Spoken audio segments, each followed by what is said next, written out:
So welcome back to obviously Fight Talk, and I'm delighted to say we are now joined by the new BAMMA Lonsdale lightweight champion, Tim Barnett. So Tim, thanks very much for taking the time to come on short notice to the show. You're very welcome. I'm glad to be on. So Tim, I spoke to you after the fight, and I said it to you before the fight. We didn't really know much of you from. I had to go and search you, and I didn't mean that in a disrespectful way. And you sort of said, I'm not really known in the UK either. And I said, well, you are now. So we want to get to know you. That's why we asked you on the show as well. So just talk us through, firstly, the events of how the fight came about, because you had just won in 43 seconds on Tanko as well. So just tell us a little bit about how the fight came to fruition.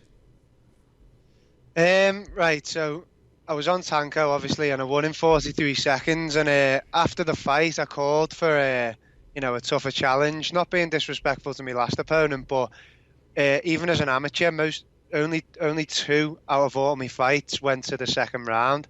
I had 8 amateur fights as well, and most of them stopped in the first, and it carried on at pro. So I've always done this sport as a kind of personal test to see, what I'm made of, how deep I can dig, when the going gets tough. And I called for that fight, and then a tougher fight next time. But people don't really want to take a risk on you when your record's only so small. Do you know what I mean? Whereas I believe that I was always kind of ahead of my record. But yeah, then funnily enough, I'm a PT as well, and I was training one of my clients, and she said, "Oh, I watched your fight. You look so tall and skinny. You need a nickname for being tall and skinny." And I said, "Oh, there's a guy there in Belfast called Rhys McKee. His nickname's Skeletor." And then literally the day after, my coach had texted me and said, "Listen, there's an opportunity come up here to fight Rhys McKee." And I just couldn't believe it. I thought he was winding me up. And then as soon as he texted me, I said, "Of course, absolutely. Check me weight." I mean, I live a clean lifestyle. Like I'm really big on health and things like that.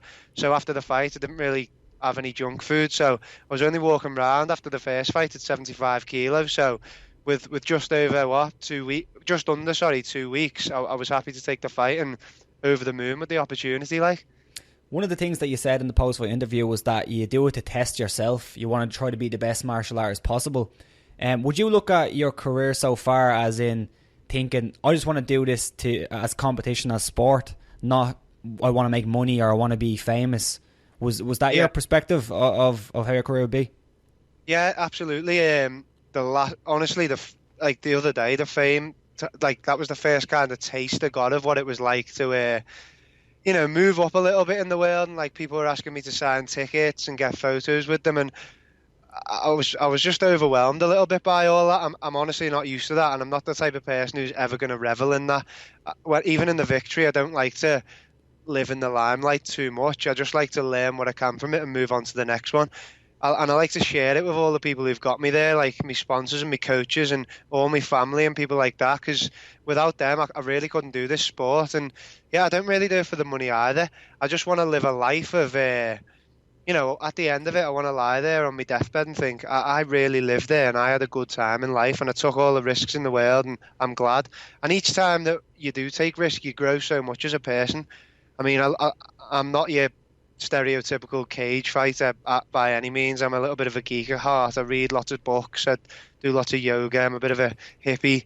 But yeah, like I just wanted to see where my boundaries lie, basically. So that is why I do the sport.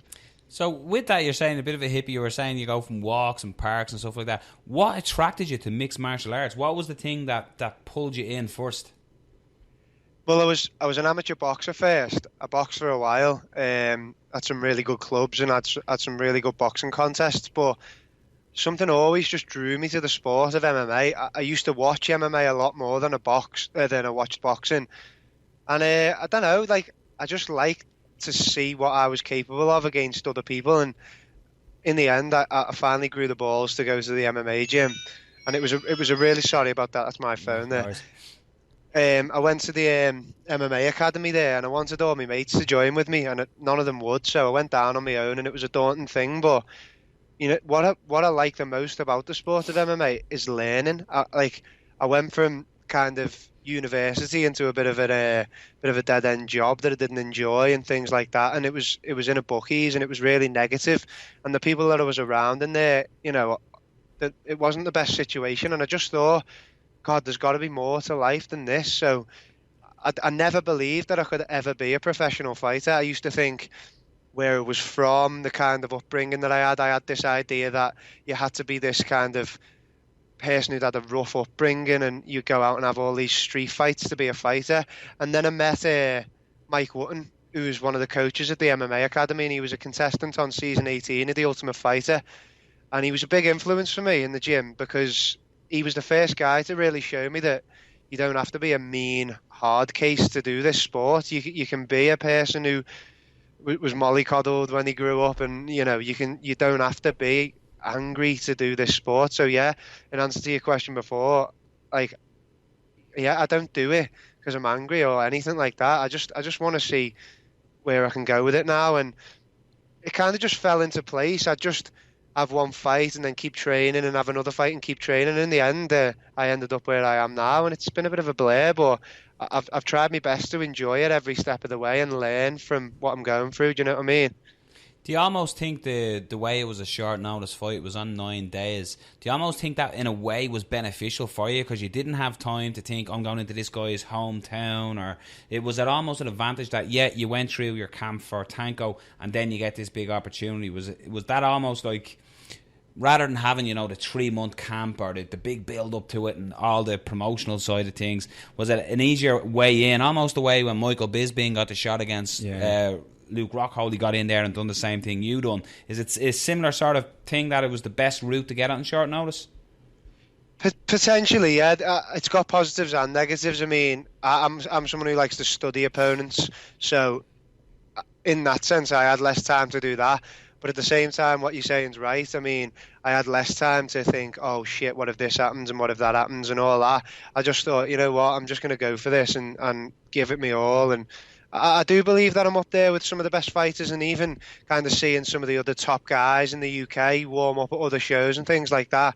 I finally kind of come to a point where I believe that I genuinely belong up there, and I know I'm going to go on and do big things in this sport now.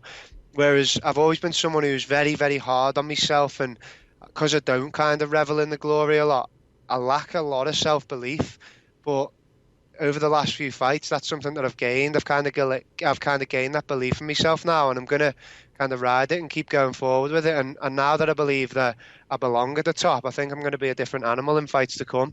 So you said that you didn't get into the fight game for the money, but you almost feel now, BAMMA champion, there's been so many BAMMA champions who've went on to huge things. Do you almost feel that this could be it? This could be the start of, making this a huge career and maybe, becoming a really, really top fighter and making a lot of money in this sport? Yeah, but again, for me, the money is a byproduct of doing something that I love. Yeah, it's nice to be rich, but money really isn't everything in life. I've been through a phase leading up to this where I'm not going to lie, I've struggled financially. It's not an easy sport to fund. It takes so many hours training and things and it takes a lot of your energy, especially if you're doing it right. And so to go out and do all this work alongside it is not feasible. So what I did was I took on a certain amount of clients that enabled me to still do all the MMA stuff that I need and to prepare all my food and things like that. This has been a journey of more than just fighting. This has been a nutrition journey. This has been a body mechanic journey. This has been a strength and conditioning journey. It's helped me improve in more ways than just fighting. It's made me a better fiance. It's made me a better dad. It's made me a better son. It's made me a better coach to all my clients. I've learned so much from this sport. So I'm trying to kind of take everything I can from it. And if in the future money does come along, then that's going to be fantastic, because now my goal in this sport is to make enough money so my girlfriend doesn't have to work in a job that she doesn't love anymore. And I'm going to spread as much positivity to others along the way as possible. Before, I'm not going to lie, I might have been that type of person who maybe, when I heard about other people for achieving their dreams, a little green monster would appear. But now that I'm doing this, I genuinely, in my heart, want everybody in life to feel what this feels like. I want them to go out there and achieve all the success in the world, because that's what we all deserve as people. When the fight ended, did you get a chance to speak to Rhys after a fight? Did you just have a chat with one another, or what was said after? He was very respectful. He he came up and he said, "Congratulations, can I put the belt round you?" And hats off to the guy. I like him. You know, it hurts me a little bit to kind of have to smash someone else's dream to make mine happen, but that's the nature of this sport, and unfortunately that's the way it is. And I mean, he's been through a terrible time of losing his dad, and I wouldn't wish that on my worst enemy. So, you know, I'm really gutted for him that that's happened, and to then lose isn't, you know, salt in the wound type thing. But I know for a fact that the type of fighter he is, this will make the guy. This will make him go back in the gym. It'll give him more hunger and enable him to train harder. And you know, if we do have to meet again in the future, then that'll be great, because again, all this is to me is a sport. I hold no bitterness towards anybody that I fight. In fact, I absolutely owe a lot to everybody I fight, because they're the people, win or lose, who are going to enable me to grow. I mean, I read a lot of philosophy now and study a lot, and Darwin said the human race isn't the top of the food chain because of its strong or fit or intelligence. It's the top of the food chain because of its ability to adapt to change. Now, if every time I fight I go through this change physically, mentally, spiritually, then as a person on the other side I evolve. I become a better version of myself in life, and I try and spread that like wildfire around me to everyone I meet and interact with. I'm here to live life to the full. I'm here to interact and with as many people as possible, and I just want to live a good life. That's my goal. So what's next for you? Have BAMMA spoke to you? Have they laid out plans? Do they want you to Birmingham fight? was mentioned, wasn't it? Yeah, Birmingham was mentioned, I believe, in May. Yeah. Have they said they want you there defending the belt? Has names being mentioned, or obviously if you can't divulge that information, that's fine. But is there a plan down the line with BAMMA? Birmingham in May is definitely the plan. My aim this year was to fight 5 times. My contract was 4 fights over 18 months, so I don't know whether that'll happen. However, listen, I live this game. I stay nutritionally 100% focused all times. If I'm not training, I'm doing mobility. I'm healing my body. I'm foam rolling. I'm stretching. This is my life. This is all I do. And names wise for Birmingham, there's a few got thrown around. A few people came out and I saw them expressing their interest in the fight. Bring it on. It's another challenge for me. There's Miles Price was in the back room. He talked about getting it on. I'd happily take that fight.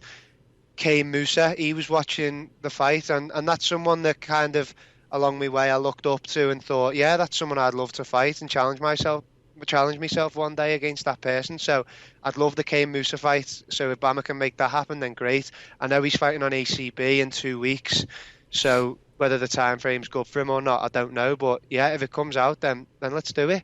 It's not a name in front of me. It's just another shadow. I'm going to go out there on the night and test everything that I've learned under Jason Tam, Peter Davis in the MMA Academy. I'm going to go and test that against a fighter from another gym who's learned from other coaches. And on the night, whoever's skills, whoever's tactics, whoever's nutrition is better, then they're the guy who's going to come out on top. But win or lose, it makes me no less of a person. So you only lose when you quit, in my eyes. Scott Coker mentioned in his post-fight scrum that the option is there for Bellator and BAMMA to kind of share their fighters, and maybe some Bellator fighters go to BAMMA to Bellator. Is that something that would interest you, fighting on a Bellator show? Absolutely. The higher that I can take this, the better it is for me. The tougher the tests are going to be, the more, again, it's going to make me grow and evolve as a person. Of course, you want to fight on Bellator. Maybe the ego's going to come into it a little bit and make me think, oh yeah, I can say that to all my mates and my family, and you know. But yeah, whatever comes along, listen, I'll take it. I never dodged anyone at amateur. I'll never dodge anybody at pro. I'll go in there and give 100% every time against, regardless of opponents. And if on my night it goes my way, then that's fantastic. And if it doesn't, I'll go to the gym. I'll work on the things that went wrong, but I'll keep a positive mindset, because that's the type of person that I want to be in life. One thing I can say, I said it to you on the night, I said you may have heard boos around the stadium, but them boos certainly will turn into cheers. You were fighting a hometown favourite in Rhys McKee, but I think people stood up and applauded in admiration by the end of it. And just from speaking to you here, I hope younger fighters listen to your attitude, your philosophy and outlook on life. I have to say, I feel inspired even talking to you here. You have an amazing outlook at life in general, never mind the fight game. You've made a fan in me personally, and speaking to you both on Friday and again today has truly been an honour. I'm going to follow your career with a very, very close eye. Thank you. 100% wish you all the best, and you're welcome back on this show anytime you want. I really appreciate that. Honestly, thank you for having me on. But yeah, again, it's nice to get to know someone on a personal level, both yourselves. Just because this is another thing I feel that happens, that goes wrong in the world, is that because people are in positions of power, they abuse that, and that's something that I'll never do. Regardless of how much money comes along, I'll always put morals first. I would never sign with a sponsor, for example, that I didn't believe bettered the world. When I say I'm a bit of a hippie, I have genuine care for this earth that we live on and things like that. But, you know, I wish the best to everyone who does this sport, and I wish the best to everybody in life. And thank you both for having me on. You're very welcome, Thanks, man. Honestly, it's a pleasure to speak to you. Cheers, and enjoy the rest of your evening. Thank you. Take care, lads. Take care. Bye-bye. Bye now.